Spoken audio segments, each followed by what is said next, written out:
Saludamos al abogado Mauricio Alarcón, director de la Fundación Ciudadanía y Desarrollo.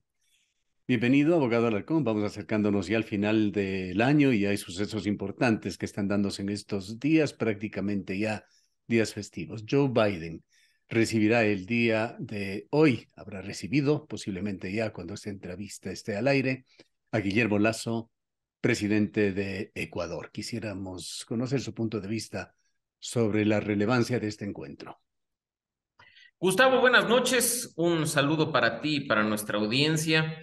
Efectivamente, la semana pasada se conoció de esta visita que realiza el presidente Guillermo Lasso al presidente de los Estados Unidos, Joe Biden, y pues creo que hay que ver con los mejores ojos posibles, no solo después de esas declaraciones dadas por el embajador Michael Fitzpatrick respecto a la situación de la justicia, sino a su relación con la inseguridad, la presencia del narcotráfico y del crimen organizado en Ecuador. No nos olvidemos que Estados Unidos ha realizado varias acciones de colaboración y de cooperación con las instituciones ecuatorianas y que en este momento y más que nunca se necesita apoyo de la comunidad internacional para hacerle frente a este problema que sin duda está atravesando Ecuador en todo su territorio y a todo nivel. No nos olvidemos también que acaba de ser aprobada en la legislatura de los Estados Unidos una ley binacional para apoyar a Ecuador en este y en otros temas. Y destaco quizá la importancia de que precisamente en esa norma aprobada en los Estados Unidos también se menciona aspectos de colaboración respecto de el trabajo en cuanto a institucionalidad, Estado de Derecho, democracia y lucha contra la corrupción. Así Acá es, no esta ley hablamos. bipartidista de asociación entre los dos países aparentemente es muy importante. ¿Qué consecuencias o qué acciones podrían derivarse de la misma? Principalmente la cooperación internacional, Gustavo, que es innegable que nuestro país necesita, no solo en cuanto a fondos, que muchas veces y en varias ocasiones han venido del gobierno y del pueblo estadounidense, sino también cooperación técnica. Mira que en lucha contra la corrupción, insisto, uno de los temas que, como sabes, es para nosotros ciudadanía y desarrollo fundamental, el apoyo de la justicia norteamericana ha sido clave. Mira que quienes están siendo procesados en los Estados Unidos por corrupción se encontraban impunes en nuestro país e incluso buscaron en los Estados Unidos ese refugio para la impunidad pensando que podían disfrutar como corresponde. Esa colaboración que, como digo, es técnica y basada en normas resulta fundamental para recuperar incluso aquello que por derecho nos corresponde, esos recursos públicos que nos han robado y han ido a parar en los bolsillos y en las manos de unos pocos. Llegado el momento ya en el que se ha superado el Mundial de Fútbol que tenía a todos un tanto distraídos y esta etapa en la que vienen festividades, será ya el punto en el cual los ecuatorianos tengamos que eh, inmiscuirnos un poco, involucrarnos, participar en las elecciones del 2023.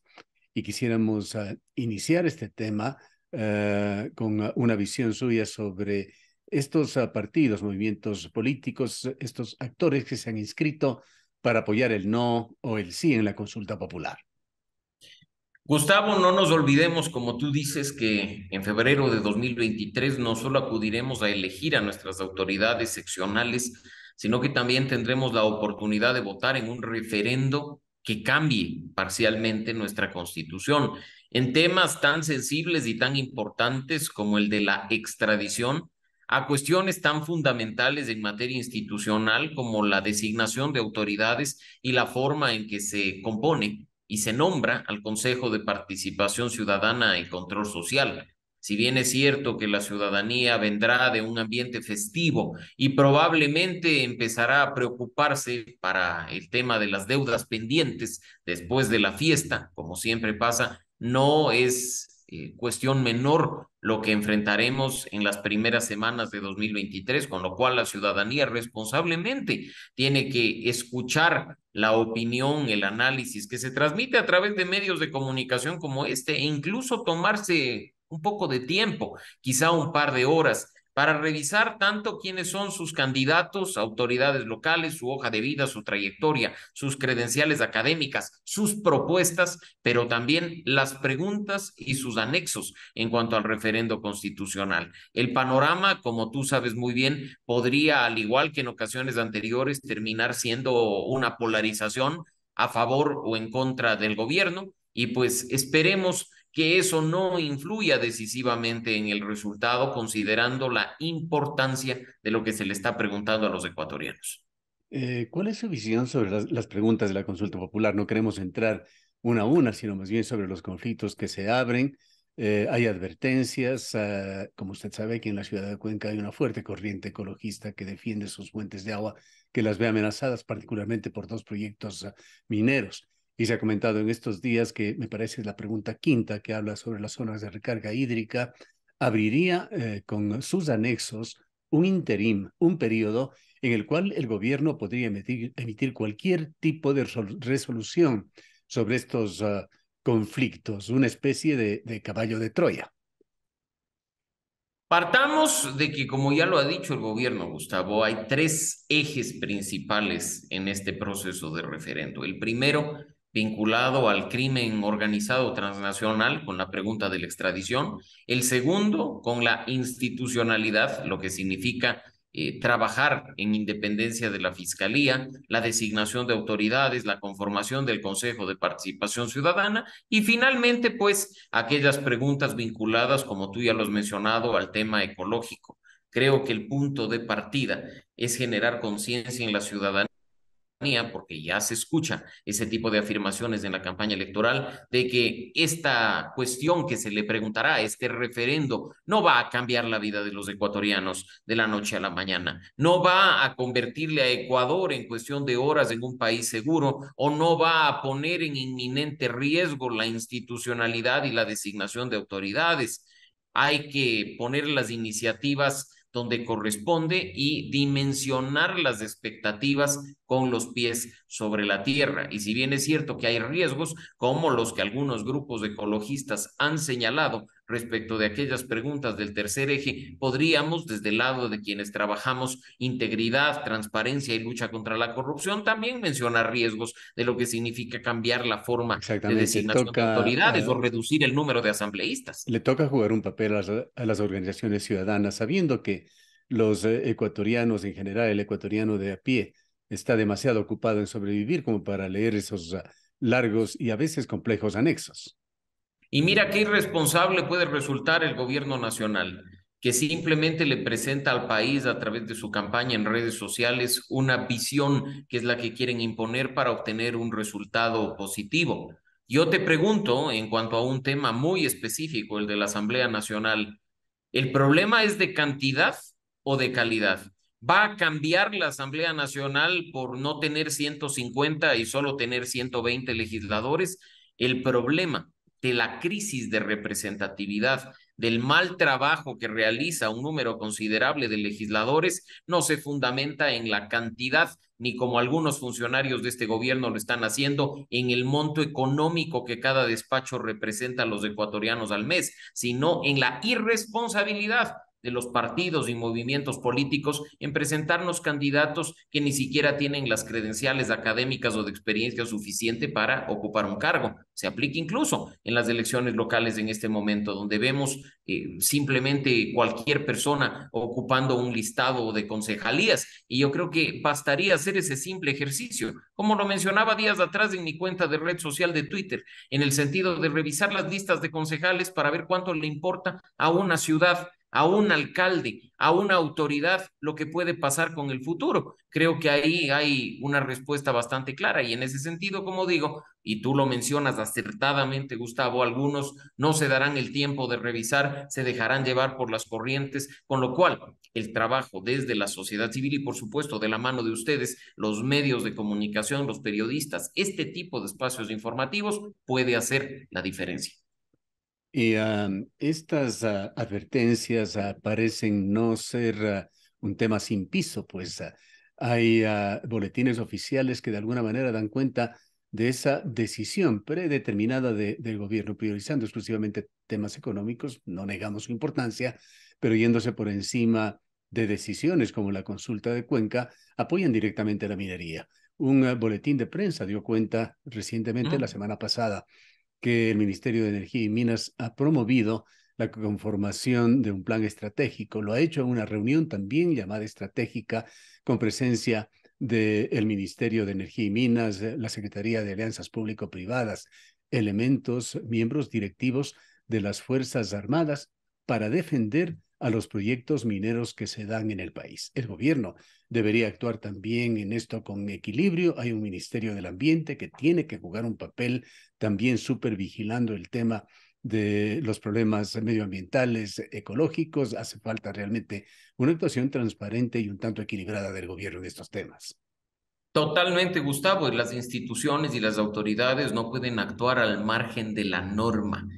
Vivir en un estado de derecho implica no depender de decisiones personales y subjetivas, sino de depender únicamente de lo que dice la Constitución y la ley. Mira lo que resulta de posiciones contrarias, incluso en instituciones que deberían trabajar coordinadamente. Tú has mencionado dos ministerios, el del ambiente y el de energía, y pues ni siquiera entre ellos probablemente hay comunicación en algo que les resulta tan importante, no solo a la región sur, sino al país entero. Así es que creo que ahí es donde se deben establecer responsabilidades y sobre todo como ciudadanos levantar la voz y seguir aprovechando cuanto espacio tenemos disponible para generar opinión pública sobre la base de información y datos y pedir a las autoridades, como se lo ha hecho en múltiples ocasiones, que respeten la norma, pero además, por sobre ella, la voluntad del pueblo, que muchas veces ha sido manifestada a través de las urnas y tiene la misma fuerza normativa que la propia Constitución. La semana pasada, el grupo Citi, que es un sitio de análisis del Citibank como observador de la economía mundial, dio un pronóstico bastante preocupante de Ecuador, con un posible crecimiento de apenas el 1% en el 2023. Y aducía fundamentalmente sus conclusiones debido a la incertidumbre política que existe en el Ecuador. Con este antecedente quisiera su análisis con respecto a la Asamblea, todo lo que ha pasado en estas últimas semanas, este último acto de los 137 legisladores de ir a una vacancia judicial. El presidente Lasso lo ha criticado, señalaba que dada la situación del país no debían haberlo hecho, pero es la costumbre. Esto se ha hecho a pesar de que existía un orden judicial de posesionar al superintendente de bancos que no se lo va a cumplir a tiempo.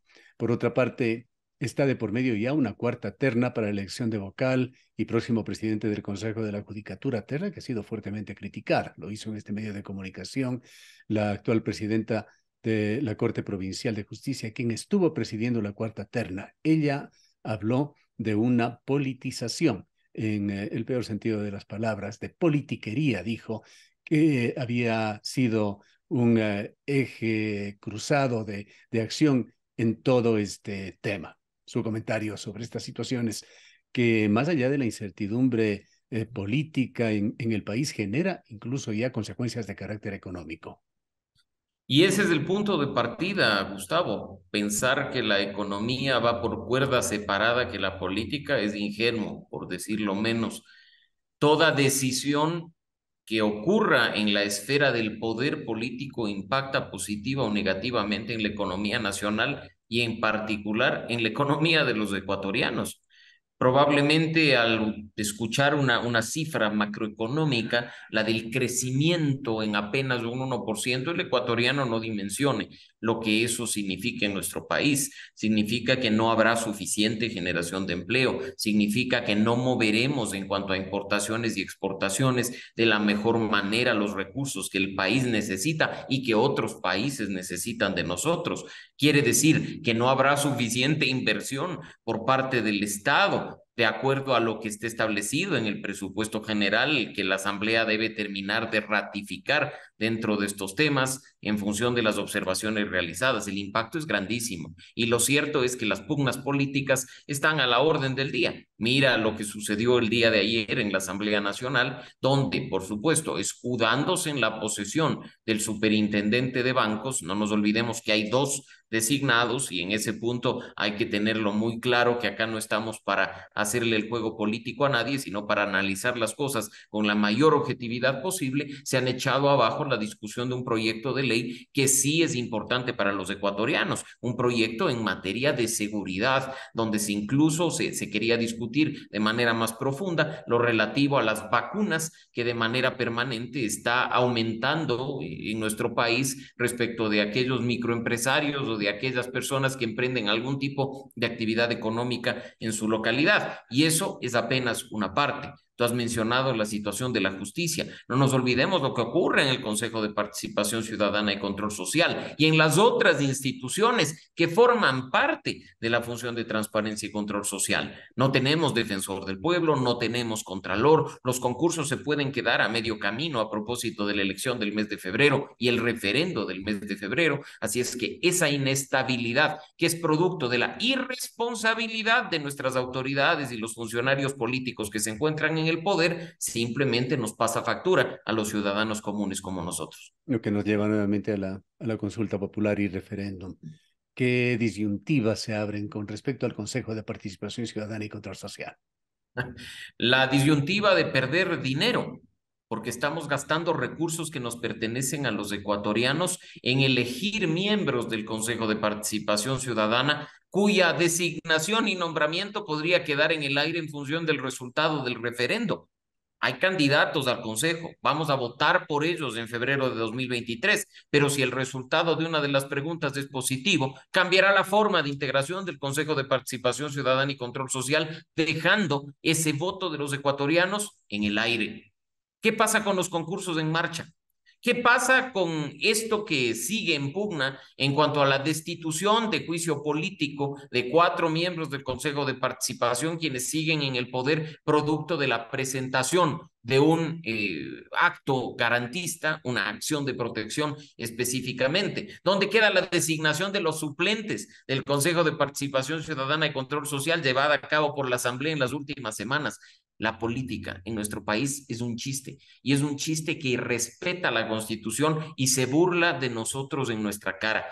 Lamentablemente, también nosotros somos corresponsables porque hemos permitido que las autoridades y los políticos hagan lo que les venga en gana, cuando quienes tenemos el poder y quienes hemos entregado el mandato a ellos para que lo cumplan en función de la Constitución y la ley, somos nosotros, los ciudadanos.